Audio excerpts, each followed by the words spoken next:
नमस्कार दोस्तों, आप सभी का मेरा यूट्यूब चैनल में बहुत बहुत स्वागत है। तो आज की जो बात होगी वो बहुत ज़्यादा इम्पॉर्टेंट है और बहुत ज़्यादा ये रोमांचक भी है। ये जो कहानी है वो बात होगी जुआरी के उस जाल की जिसमें बॉलीवुड के बड़े-बड़े स्टार, टीवी की दुनिया के सुपरस्टार फँस गए हैं। ईज का समन भेजा गया है और सवाल जवाब के लिए बुलाया गया है। आज मैं आपको बताऊंगी कि ऑनलाइन गेमिंग के इस जाल में कैसे पानी की तरह पैसे बहाकर आम जनता को फंसाया जाता है और उसकी मेहनत की कमाई को लूटा जाता है। और कैसे हजारों करोड़ों रुपए की कमाई का बड़े-बड़े सितारों का प्रोग्राम भी कराया जाता है और जालसाजी के इस पूरी पिक्चर का मेन हीरो है सौरभ चंद्रकार और छत्तीसगढ़ की भिलाई का एक जूस बेचने वाले की इतनी काली कमाई हो गई कि उसने अपने शादी में 200 करोड़ पैसे उड़ा दिए। बॉलीवुड के बड़े-बड़े सितारों को डांस परफॉर्मेंस के लिए भी बुलाया गया और शादी की तस्वीरें देखकर हिंदुस्तान से लेकर पाकिस्तान के लोग हैरान रह गए। महज 4 साल में 200 हज़ार करोड़ रुपए का साम्राज्य खड़ा करने वाला इस जालसाज के चक्कर में बॉलीवुड के बड़े-बड़े सितारों भी आ गए और कुछ स्टार ऐसे भी हैं जो शादी में तो नहीं गए लेकिन वेटिंग को प्रमोट करते रहें और महादेव वेटिंग पम ऐप का मालिक सौरभ चंद्रकार ईडी के रिटायर पर है। जांच शुरू हुई तो उसके बॉलीवुड कनेक्शन की तहकीकात होने लगी और पूछताछ के लिए सुमन जारी किया गया और रणबीर कपूर को सुमन किया गया व कपिल शर्मा को श्रद्धा कपूर को सुमन किया गया और होमरक रिद्धि हिना खान को भी ईडी ने पूछताछ के लिए बुलाया। रणबीर कपूर ने ईडी से 2 सप्ताह का समय मांगा और श्रद्धा कपूर कब पूछताछ के लिए आएंगे इसकी तारीख अभी सामने नहीं आई, लेकिन सुमन ने उन्हें भी गया। ईडी के सुमन का ये हरगिज़ मतलब नहीं है कि ये फिल्मी सितारे आरोपी हैं या इन्होंने कोई गुनाह किया है। ईसीजी सौरभ चंद्रकार को लेकर दरअसल ईडी इन सितारों से पूछताछ करना चाहती है। मनी लर्निंग से भी जुड़े कुछ सवाल इन सितारों से पूछे जा सकते हैं। ईडी यह जानना चाहती है कि सौरभ चंद्रकार की यूआई वाली उस पार्टी में क्या हुआ, किसमें ये फिल्म सितारे परफॉर्म करने के लिए गए,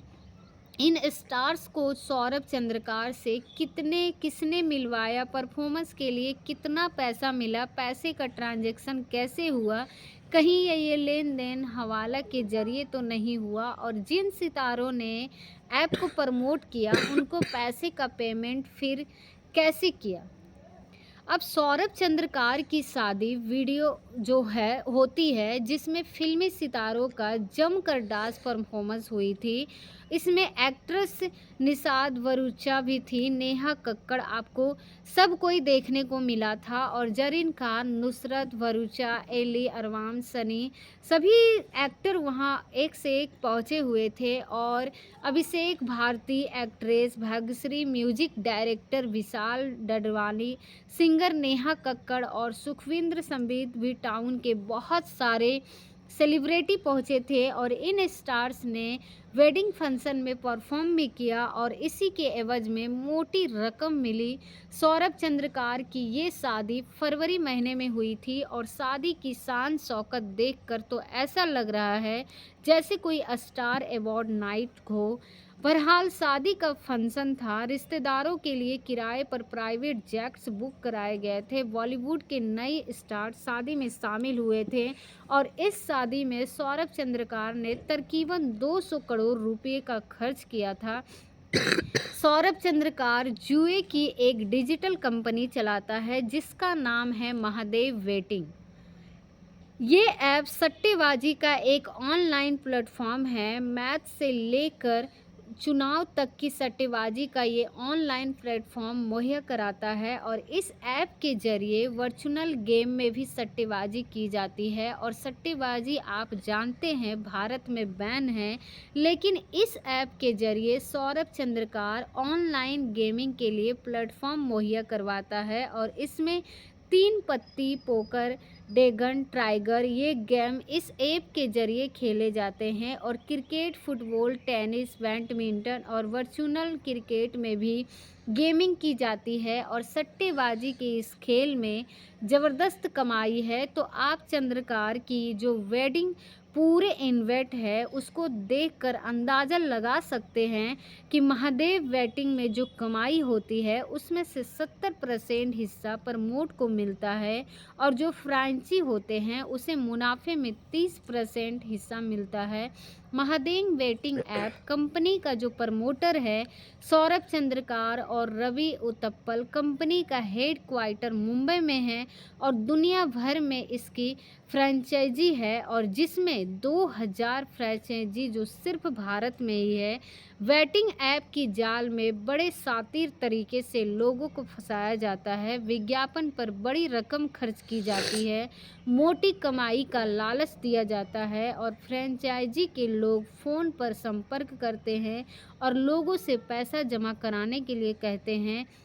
और उसके बदले में उन्हें कुछ पैसे का टोकन दिया जाता है और सट्टा जीतने पर पैसे दिए जाते हैं और इस कंपनी की सालाना कमाई फिर हजारों रुपये करोड़ों में होते हैं और सट्टेबाजी से सौरभ चंद्रकार की सालाना कमाई करीब 200,000 करोड़ ना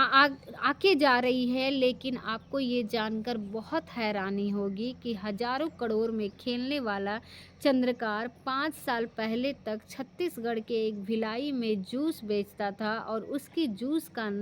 दुकान का नाम महादेव जूस सेंटर था और इसी दौरान उसे सट्टेबाजी की बुरी लत लग गई थी और वो ऑनलाइन सट्टा खेलने लगा था और सट्टे में 15 से 20 लाख रुपया हार गया था और सट्टे चलाने वाले उसके पीछे पड़ गए थे और हारी हुई रकम की वसूली के लिए उसे धमकाने लगे, उन्हें धमकी देने लगे और सौरभ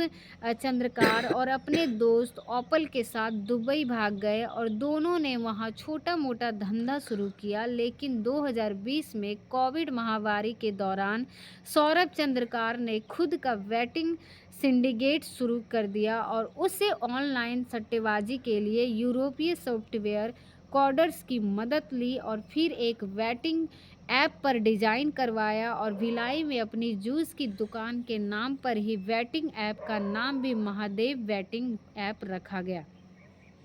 यहीं से सौरभ चंद्रकार के जूस वाले से अरबपति बनने की कहानी शुरू हुई और देखते ही देखते उसकी लाइफ स्टाइल ही बदल गई। सौरभ चंद्रकार की सट्टेबाजी से कमाई सिर्फ भारत में ही नहीं बल्कि पाकिस्तान में भी हो रही है और पाकिस्तान में सौरभ के बिजनेस को फलने फूलने में मदद कोई और नहीं बल्कि माफिया डॉन दाऊद इब्राहिम कर रहा था और सौरभ ने और रावी उफल साल 2019 में दाऊद की मदद से पाकिस्तान में वेचिंग ऐप लॉन्च किया और इसमें करीब 200 करोड़ का खर्च 500 करोड़ का खर्च किया जाता है और आईएसआई और पाकिस्तान के नेताओं को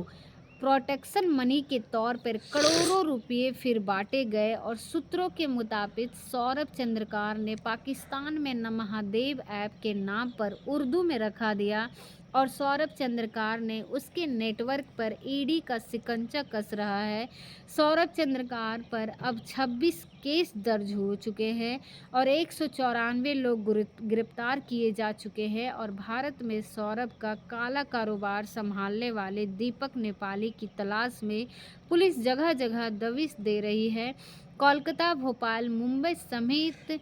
39 शहरों में ईडी की रेड हो रही है और इसमें केस में समय 400 करोड़ से ज़्यादा की प्रॉपर्टी को पहले ही जब्त किया जा चुका है और ईडी ने इस मामले में छत्तीसगढ़ के मुख्यमंत्री भूपेश बाघेल के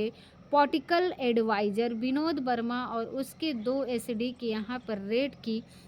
इसलिए छत्तीसगढ़ की चुनाव माहौल में ईडी का ये एक्शन बड़ा मुद्दा बन गया है। अब करोड़ों की कमाई हो रही है लेकिन करोड़ों की कमाई को लुटाया कैसे गया उसकी तस्वीर आप लोग देखे होंगे। अगर आप कोई स्टार स्टेज नाइट देखते हैं तो कोई अवार्ड नाइट देखते होंगे या कोई ब्यूटी कॉन्टेस्ट देखते होंगे, इतनी रौनक तो उन इवेंट में भी देखने को नहीं मिलती है। और एक वो गाना है जो हो जाता है और देखकर कितने करोड़ों की कमाई है, ना जाने कितनों से लूट कर इस तरीके से ऐश फरमाया जा रहा है।